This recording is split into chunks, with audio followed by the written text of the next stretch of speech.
America और Saudi का Iraq पर बड़ा हमला। नेतन्याहू ने हेग्सेत से क्यों की मुलाकात। इजराइल में सैनिक क्यों कर रहे आत्महत्या। मिस्र के पोर्ट पर अटैक, ईरान पर उठे सवाल। यूक्रेन की अपील, हमें और मिसाइलें चाहिए। ट्रंप ने लॉकहीड मार्टिन को दिया बड़ा कॉन्ट्रैक्ट। नेपाल में अपनी मनमानी कर रहे बालेन शाह। नमस्कार, मेरा नाम है शालिनी और आप देख रहे हैं द न्यूज़ 15। स्वागत है आपका हमारे खास प्रोग्राम दुनिया के हालचाल में। चलिए नजर डालते हैं इन बड़ी खबरों पर विस्तार से। अमेरिका और सऊदी अरब की सेनाओं ने इराक के निनेवे प्रांत के बारटेरा इलाके में पीएमएफ के ठिकानों पर हवाई हमले किए। इन हमलों में दियाला, बगदाद, बसरा और करबला जैसे कई इलाकों में भी पीएमएफ के मुख्यालय पर निशाना लगाया गया। पीएमएफ के अनुसार हमले में उनके 25 लड़ाके मारे गए और 32 घायल हुए।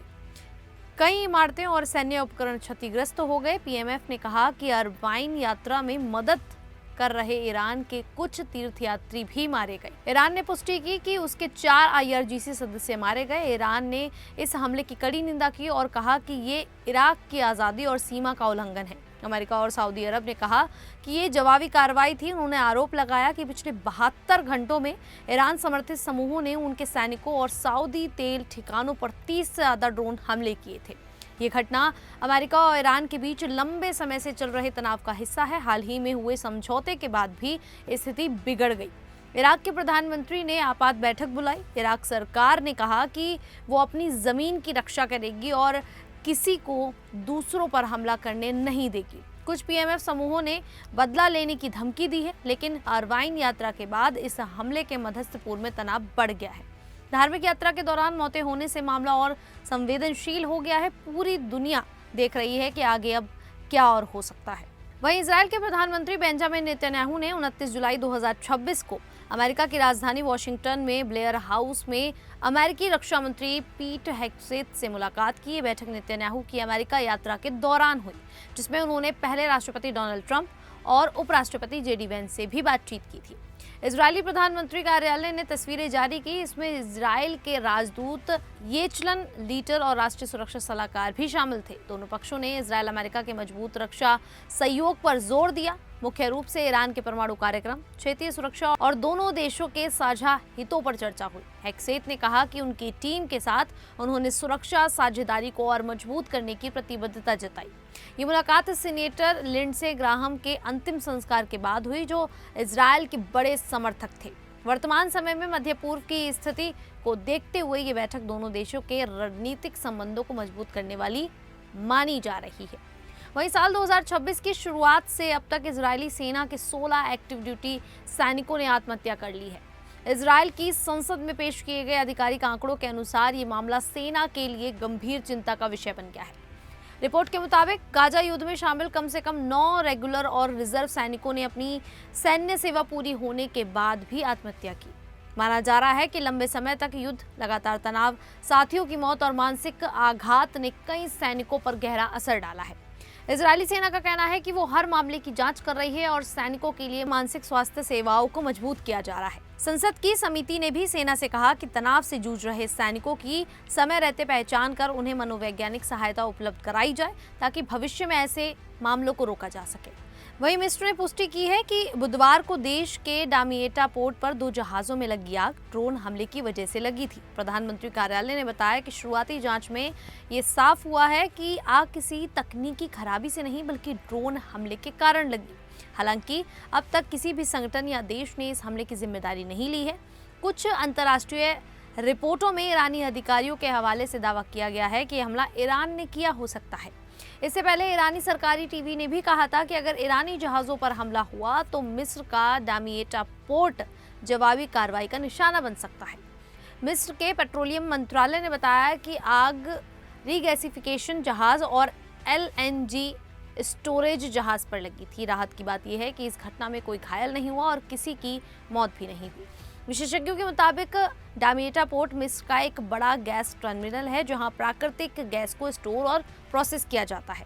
इस घटना से बंदरगाह का काम कुछ समय के लिए प्रभावित जरूर हुआ था, लेकिन अभी हालात ठीक हैं। इसी बीच खबर है कि यूक्रेन के राष्ट्रपति जेलेंस्की ने अपने सहयोगी देशों से एंटी बैलिस्टिक मिसाइलें और एयर डिफेंस सिस्टम जल्द भेजने की अपील की है। उन्होंने कहा कि रूस ने एक ही रात में यूक्रेन पर 74 मिसाइलें और 284 ड्रोन से हमला किया, जिसमें कम से कम 8 लोगों की मौत हो गई। जेलेंस्की का कहना है कि इस हमले से साफ है कि यूक्रेन को अपनी सुरक्षा मजबूत करने के लिए और बेहतर एयर डिफेंस की जरूरत है।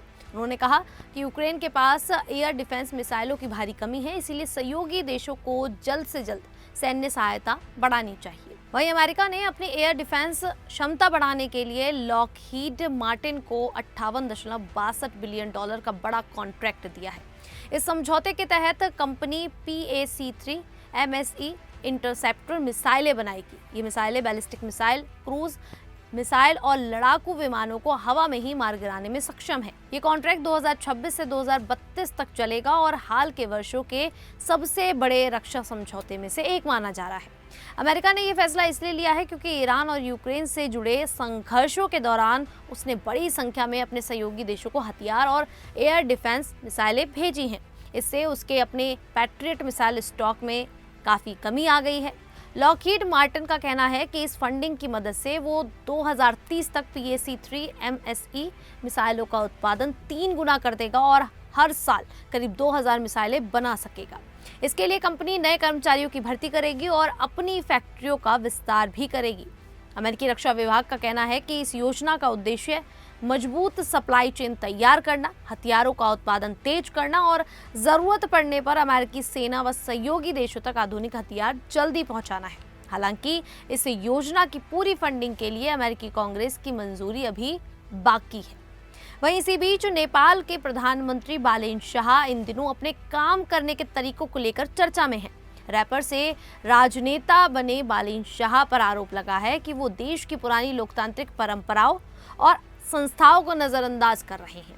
कहा जा रहा है कि प्रधानमंत्री बनने के बाद उन्होंने नेपाल के राष्ट्रपति रामचंद्र पौडेल से नियमित बातचीत नहीं की। पहले प्रधानमंत्री और राष्ट्रपति के बीच महत्वपूर्ण मुद्दों पर सीधे संवाद होता था, लेकिन अब दोनों की मुलाकात सिर्फ आधिकारिक कार्यक्रमों तक सीमित रह गई है।